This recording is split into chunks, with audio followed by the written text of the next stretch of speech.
Hello everyone, कैसे हैं आप सब। तो आज की इस वीडियो में मैं आप सभी बच्चों को क्लास 11th इंग्लिश इलेक्टिव का देखिए आप सभी बच्चों को पेपर होने वाला है।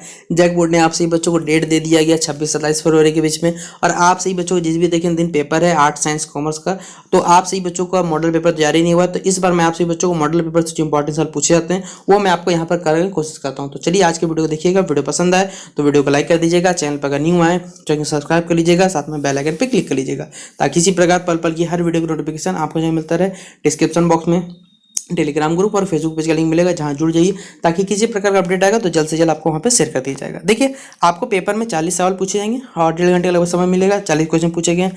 देखिए क्या है, सबसे पहले ये जो आपके पास यहाँ एक पैसेज पूछा गया है। अब इस पैसेज से 5 क्वेश्चन 6 क्वेश्चन पूछे जा सकते हैं। यहाँ पर कोकोनट के बारे में बताया कि कोकोनट जो होता है, बेसिकली कोकोनट जो फ्रूट होता है, एक फ्रूट होता है किसका, कोकोनट पाम का होता है, जिससे कहा क्या जाता है कोकोनस न्यूक्लिफेरा के नाम से जाना जाता है। कोकोनट के अंदर वाटर है, मिल्क है, ऑयल है और बहुत सारा टेस्टी मीट कहा जाता है उसके हिसाब से। और कोकोनट का खेती के बारे में बताया हुआ है कि लगभग 4500 साल पहले। इस प्रकार से एक पूरा पैसेज दिया हुआ है, आप पूरा पैसेज पढ़ना चाहे पढ़ सकते हैं। ठीक है, कोकोनट कहाँ का इस्तेमाल होता है, इससे क्या क्या एडिबल सीड निकलते हैं, किस प्रकार लोग खाते हैं, ये तमाम बातें बताया हुआ। ठीक है, और इसका हेलमेट, इसको कोकोनट को हम लोग हेलमेट के रूप में इस्तेमाल करते हैं। कोकोनट को जैसे आपने देखा होगा गोल गोल छेद होता है, उसे घोस्ट की तरह कहा भी जाता है, उसे घोस्ट के नाम से जाना भी जाता है। ठीक है, इस प्रकार से देखिए ये पूरा पैसेज में आपको समझाया गया है।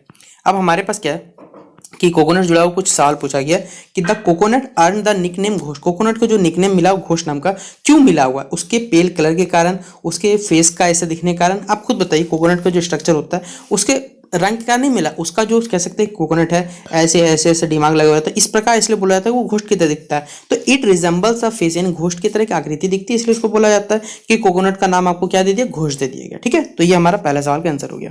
फिर अगला बोला कि आपसे बच्चों को कि pick the option that is true as per as the passage. ऐसा ऑप्शन सिलेक्ट करो जो पैसेज के अकॉर्डिंग सही है।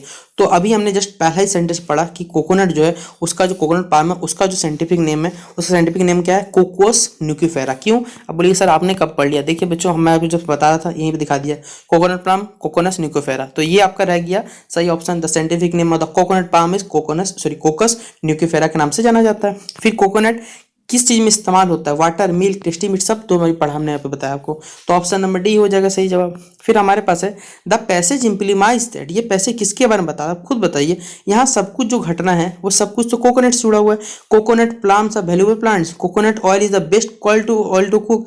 पोर्टुगीज एक्सप्लोरर जो थे वो कोकोनट पसंद करते थे। यहाँ पे कोकोनट प्लांट जो है एक सेड ट्री के रूप में ज्यादा इस्तेमाल होता है। आप खुद सोचिए यहाँ पर कौन सा ऑप्शन बैठेगा। तो कोकोनट जो प्लांट होते हैं सबसे ज्यादा इंपॉर्टेंट यहाँ पे वैल्यूएबल प्लांट्स होते हैं, यही ऑप्शन सही बैठेगा इसके पैसेज के लिए। तो ऑप्शन नंबर क्या हो जाएगा, ए नंबर इसका सही उत्तर हो जाएगा। अगला हो जाएगा द वर्ड, जो पिथ नाम का वर्ड है बेसिकली हमारे पास, इसका नियरली मतलब नजदीकी मतलब क्या होता है आपको बताना है। तो देखिए इसका लगभग मतलब क्या होता है, वो हेलमेट की तरह होता है। क्यों बोलिए सर आप कहाँ हैं, क्योंकि इसका मतलब भी आप सर्च करिए इंटरनेट पर मिल जाएगा, इसका मतलब होता है हेलमेट। ऑप्शन नंबर ए हो जाएगा सही जवाब। अब एक देखिए क्या दिया हुआ है, एक आपको पोएम दिया हुआ है, बोलता है बच्चों 6 से लेकर 8 तक क्वेश्चन बना कर दो, 4 क्वेश्चन। ठीक है, कुछ नहीं करिए बच्चों, आप पैसेज पूरा पोएम को पढ़िए। क्या बोला है, आई लिव ए टाउन, हम एक टाउन में रहते हैं। ठीक है, एक स्ट्रीट है, क्राउडेड है, मतलब भीड़ भाड़ इलाका, जहाँ ट्रैफिक है, आदमी है, बसेज है, मोटर है, ट्रेन है, सब कुछ है। यहाँ पर ट्राम्स चल रहे, ट्राम्स मतलब वो आपने देखा होगा। ठीक है, जहाँ पर क्या है, लैम्प है। आई विश दैट वेयर, वहाँ कुछ मेडोज रहे, कुछ लैम्प्स रहे। इस प्रकार लेखक की इच्छा है। द हाउस और बिल्ट इन सार के सर हाउस बनाओ। इस प्रकार देखिए कहानी का चित्रण किया जा रहा है, चारों तरफ शोर शराबा शराबा इस प्रकार लगा हुआ। ठीक है, तो उस तरह यहाँ पर बताया जा रहा है। और आपको सवाल पूछा हुआ है क्या कि the town in which the child lives in, जो शहर है बेसिकली वो कहाँ पर है, क्या है, क्राउडेड है, डिजर्टेड है, ओवर पॉपुलेटेड या लेस पॉपुलेटेड है। भैया भीड़ भाड़ वाला जगह है ना, तो भीड़ भाड़ को क्या कहता है, क्राउड कहा जाता है। इसलिए 6 का ए हो जाएगा हमारे पास क्राउडेड आंसर। फिर अगला है in the town the child विशेष पर, जो बच्चा वो उसकी क्या इच्छा रहती है। तो अभी हमने पढ़ा उसका एक ही इच्छा था, क्या, मेडोज और लैम्प। तो ऑप्शन नंबर क्या हो जाएगा, सी नंबर राइट आंसर होगा। बच्चा को क्या पसंद नहीं, कोई भी बच्चा को लकड़ी, हाउसेस, घर, ये सब पसंद हो सकता है। ठीक है, लेकिन नॉइज, शोरगुल किसी को पसंद है, हो सकता है किसी को पसंद हो, ऑप्शन के लिए, लेकिन किसी बच्चे को नॉइज पसंद नहीं हो सकता, इसलिए ऑप्शन नंबर ए इसका राइट आंसर होगा। अब देखिए हमसे पूछा हुआ है कि वाइल राइटिंग अ रिपोर्ट, आप कभी भी रिपोर्ट राइटिंग करने जाइए तो कोई भी घटना हो चुका है, भैया घटना जब हो चुका है तो आप उसका रिपोर्ट राइटिंग करिएगा तो किस में आएगा, आपको ये बताना है। आप खुद बताइए, घटना जो घट चुका है, जो घटा घटना होता है उसको हम लोग किस में बोलते हैं, पास्ट टेंस में। तो कभी भी प्रेजेंट और फ्यूचर तो होगा नहीं सर, लिखिएगा किस में आप, तो पास्ट टेंस में लिखिएगा, इसलिए ऑप्शन नंबर क्या होगा, बी नंबर होगा। आप रिपोर्ट राइटिंग करिए किसी भी इंफॉर्मेशन का। देखिए ये सवाल जो है ना डायलेमा वाला क्वेश्चन है। क्यों, आपके पास मैं बता देता हूँ, कोई भी घटना होती है उसको दो प्रकार से कैची गई, या तो वो फर्स्ट हैंड इन्फॉर्मेशन हो सकता है या तो थर्ड हैंड, दोनों ही सही हमारे पास है। अगर ये वाला नहीं रहेगा ना, आप फर्स्ट हैंड कर देना, मुझे कोई दिक्कत नहीं, लेकिन ये ऑप्शन सही बैठ रहा है यहाँ, फर्स्ट हैंड सेकंड हैंड दोनों ही सही, इसलिए ऑप्शन नंबर मैं आप सपोर्ट करूँगा यहाँ पर ऑप्शन नंबर डी को।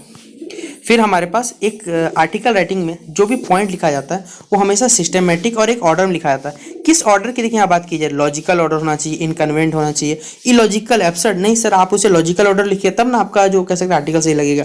इसलिए ऑप्शन नंबर क्या हो जाएगा, ए नंबर इसका सही आंसर हो जाएगा। फिर बोला हुआ है what is written at the beginning of an article, article के बिगिनिंग में क्या लिखा जाता है, टाइटल, नेम, एड्रेस या डेट, तो क्या लिखता है बताइए, हमेशा टाइटल ही लिखते हैं ना, तो ऑप्शन नंबर ये हो जाएगा। अब देखिए बुक से जुड़ा हुआ सवाल आ रहा है, ठीक है, क्या पूछा हुआ है, हु कॉल्स कैब फॉर वाइवर वे, किसने बेसिकली कैब को बुलाया था वाइवर वे के लिए, हमें बताना 11 चैप्टर में, Iona, passer by, the officer या फिर बर्लिन, किसका नाम आपको बताना है, तो हमारा ऑप्शन नंबर क्या हो जाएगा, आयोना, ऑप्शन नंबर ए इसका सही जवाब होगा। फिर अगला बताया हुआ अकॉर्डिंग टू मुल्क Rajanand what makes the boundary between various club, कौन सा चीज़ है जो लोगों के बीच में बाउंड्री बनाता है, close, car, mouse, stretcher, bike, देखिए उस हिसाब चैप्टर आज के हिसाब से मत करिएगा, जो लोगों के बड़े बड़े मूछे होते हैं उस पर बताते हैं लोगों के बीच में क्या है, वेरियस क्लास में अंतर है, तो माउस, स्ट्रेचर क्या हो जाएगा, ऑप्शन नंबर सी। फिर अगला सवाल आपसे पूछा हुआ यहाँ पर कि द पीकॉक गैदर सी, जो पीकॉक का जो बेसिकली टिल जब हिलता है मतलब किस चीज़ के लिए करता है, डांस, जंप, सीट यानी बैठने के लिए, टर्न अवे के लिए किया जाता है, किस लिए करता है वो, आप खुद बताइए इस चीज़ का जवाब क्या होगा, तो घूमने के लिए करता है, ठीक है, ऑप्शन नंबर क्या होगा बच्चों, डी नंबर इसका राइट आंसर हो जाएगा। फिर है who is love compared in the poem, इस पोएम में लव को किससे कंपेयर किया है, let me not the marriage of true mind, star से, लाइट हाउस से, दोनों से या फिर इनमें से कोई भी नहीं, तो यहाँ पर जो लव है बेसिकली कंपेयर किया जा रहा है स्टार और लाइट हाउस दोनों से, इसलिए option number C both and B. फिर है हमारे पास coming is a poems of 99 है, जो कमिंग नाम का पोएम है 19 लाइनों का, इसके द्वारा किसके द्वारा लिखा हुआ है, Sujata Bhatt, John Keats, Ted Hughes या फिर फिलिप लार्किन, तो किनके द्वारा ये लिखा गया ये आपको बताना है, तो ये लिखा गया है फिलिप लार्किन के द्वारा, ऑप्शन नंबर डी। फिर अगला सवाल आपसे पूछा हुआ है कि what was the yearly birthday present for the mother for 5 successive year, क्या बर्थडे प्रेजेंट था बेसिकली 5 सक्सेसिव ईयर्स का बताना, 500 पाउंड, 1000 पाउंड, एक नेकलेस और बेसिकली और एक वॉच, तो क्या था हमारे पास, तो ये था 500 पाउंड, ऑप्शन नंबर ए। फिर who is the narrator of the story, the adventure of the 3 जो गैरीबेट्स है उसके जो नरेटर है उसका नाम क्या है, वाटसन, हॉल्म्स, जॉन गैरीबेट या फिर नाथन गैरीबेट, तो इनका क्या नाम है आपका नरेटर ऑफ द स्टोरी को बताना है, तो इसके जो लेखक या फिर नरेटर है कह सकते हैं उनका नाम क्या है, तो वाटसन है, तो ऑप्शन नंबर हम लोग सिलेक्ट कर लेंगे, ए नंबर इसका राइट आंसर हो जाएगा। अगला है हु इज़ द मिस्ट्रेस या फिर हु इज द मिस्ट्रेस सानी in the mother tongue, mother tongue में जो बेसिकली मिस्ट्रेस है वो उनका जो कह सकते हैं कौन है बताना है, पोइट्स की मदर टंग है, रीडर्स मदर टंग है हिंदी है पे, तो इनका मदर टंग क्या है, हिंदी है ना, तो ऑप्शन नंबर क्या हो जाएगा, सी नंबर इसका राइट आंसर हो जाएगा। अगला सवाल देखिए बच्चों, यहाँ पर पूछा हुआ आपसे बच्चों को, देखिए अगला सवाल पूछा हुआ है patterns of creativity is an extract from, जो पैटर्न्स क्रिएटिविटी कौन से बेसिकली कहाँ से एक्सट्रैक्ट किया गया है, pain and suffering, truth and beauty, heaven and hell या सॉरो एंड हैप्पीनेस, ये कहाँ से एक्सट्रैक्ट किया गया है, तो बेसिकली एक्सट्रैक्ट किया गया हमारे पास जो सॉरो एंड हैप्पीनेस चैप्टर है, सॉरी सॉरो एंड बोल रहा हूँ, ट्रूथ और जो ब्यूटी हमारे पास वहाँ से उसे एक्सट्रैक्ट किया गया, तो ऑप्शन नंबर बी नंबर इसका राइट आंसर होगा। फिर जो फ्रेज है हमारे पास self confession in telephone call, ये बेसिकली क्या बताता है, administration of civil code before self justice बताता है, पनिशमेंट बताता है या फिर इंट्रोस्पेक्शन बताता है, तो ये क्या बताता है, तो ये बताता है बच्चों हमें इंट्रोस्पेक्शन, ऑप्शन नंबर डी। फिर अगला हमारे पास the poet wants to listen to the sound of, जो पोएट्स हमारा वो सुनने की इच्छा जाहिर करता है किसके, साउंड कॉन्शियस सेल के, बाय द किसके द्वारा, ट्राइटन के द्वारा, प्रोटेस के द्वारा, न्यूटन या क्यूपिड के द्वारा, तो इसका ऑप्शन नंबर क्या हो जाएगा बच्चों, ऑप्शन नंबर ट्राइटन हो जाएगा सही जवाब। फिर जो who is the author of the ऐसे ब्रिज के जो ऐसे है ब्रिज चैप्टर बेसिकली उसके जो ऑथर है उनका नाम आपको बताना है, तो इसके जो ऑथर है उसका नाम क्या है, कुमुदी लखिया, सॉरी कुमुदिनी लखिया, ऑप्शन नंबर क्या हो जाएगा, डी नंबर इसका राइट आंसर होगा। फिर अगला सवाल पूछा हुआ है कि one watch maker told the author that the watch need what did, देखिए वॉच को क्या जरूरत था, तो क्लीनिंग का भी जरूरत था, रेगुलेटिंग का भी जरूरत था, ऑयलिंग, सब चीज़ का बेसिकली उसको जरूरत था, तो option number all of the above सही हो जाएगा। फिर अगला हमारे पास है कि व्हाट डज मिस्टिक मिनिएचर का जो ऐसे बेसिक हमारे ऐसे जो है हमारे पास माई 3 पर्सन, उसमें क्या मतलब आपको बताना है, union of love, union of hatred, union of soul या फिर नन ऑफ द अबव, कौन सा ऑप्शन यहाँ पर सही होगा बच्चों, तो होगा union of love, option number A. फिर हमारे पास reading the work of a good author, एक गुड ऑथर की अगर बुक तो रीड करते हैं तो क्या है, इजी टास्क है, पेन टास्किंग है, या फिर पेनलेस है, या फिर सिंपल है आपके लिए। तो आपको क्या लगता है कि आप पढ़ सकते हैं जी? नहीं सर, ये एक पेन टास्किंग होता है। ठीक है, आप किसी ऑथर की बुक पढ़िए, बहुत आपको डीप नॉलेज से पढ़ना पड़ता है, इसलिए ऑप्शन नंबर क्या होगा, बी नंबर हो जाएगा। फिर अगला हमारे पास what is the soul of the tribal arts, tribal arts का जो सोल है वो क्या, सीरियसनेस, प्लेफुलनेस, पोअरनेस, या सारे के सारे यहाँ कथन सही है। तो ये हो जाएगा हमारे पास सारे के सारे कथन सही है, इसलिए ऑप्शन नंबर डी। फिर अगला सवाल पूछा हुआ यहाँ पर कि the lady in the restaurant wish to have, जो बेसिकली रेस्टोरेंट में जो लेडी उसकी क्या इच्छा रहती है, फिश खाने की, या फिर फिश की, या कैवियर की, या शैंपेन की, या फिर ऑल ऑफ द अबव। तो क्या उसकी इच्छा रहती है? तो ये सारे कथन सही है हमारे पास, इसलिए ऑप्शन नंबर डी। सत्यजीत जो है was given a warm welcome, उनका वार्म वेलकम होता है किसके द्वारा, हरिनाथ के द्वारा, श्रीकांत के द्वारा। देखिए नाम में कन्फ्यूजन, यहाँ भी श्रीनाथ है, यहाँ भी श्रीनाथ है, यहाँ सहनाथ है। देखिए नाम में यहाँ पर कितना सा कन्फ्यूजन हो सकता है, लेकिन उसका स्पेलिंग लास्ट क्या था बुक के अकॉर्डिंग, वो श्रीनाथ था। तो ऑप्शन नंबर सी होगा, SRINATH। फिर जो हमारे पास जो लैंडलेडी बेसिकली चैप्टर में the third and the final continent, वो कौन थी ये हमें बताना लैंडलेडी के बारे में।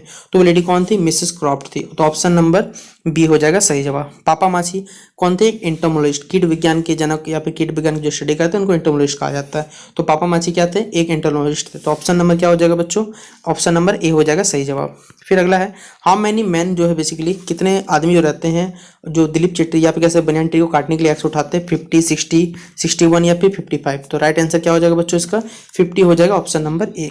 फिर अगला हमारे पास Ajamil and the tiger is a dash poem, ये किस प्रकार का पोएम है, सैटिरिकल है, वॉर है, पेट्रियोटिक है, या फिर रोमांटिक है।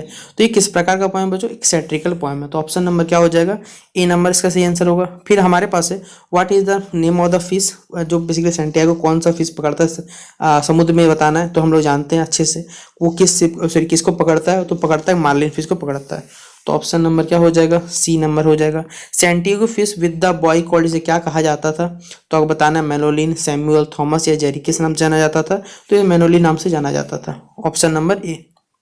अगला सवाल है कि मेलोनिन, यहाँ पर हम बताया हुआ कि Manolin parents refuse to the let the boy fish the old man because they believe that Santiago basically क्या है, salao. How does Hemingway translate this word, Hemingway ने किस प्रकार इस वर्ड को ट्रांसलेट किया, क्रेजी, सेल्फिश, या the worst form of unlucky, या फिर कनिंग, किस वर्ड से ट्रांसफॉर्म किया गया था ये आपको बताना। तो ये हो जाएगा क्रेजी, ऑप्शन नंबर ए।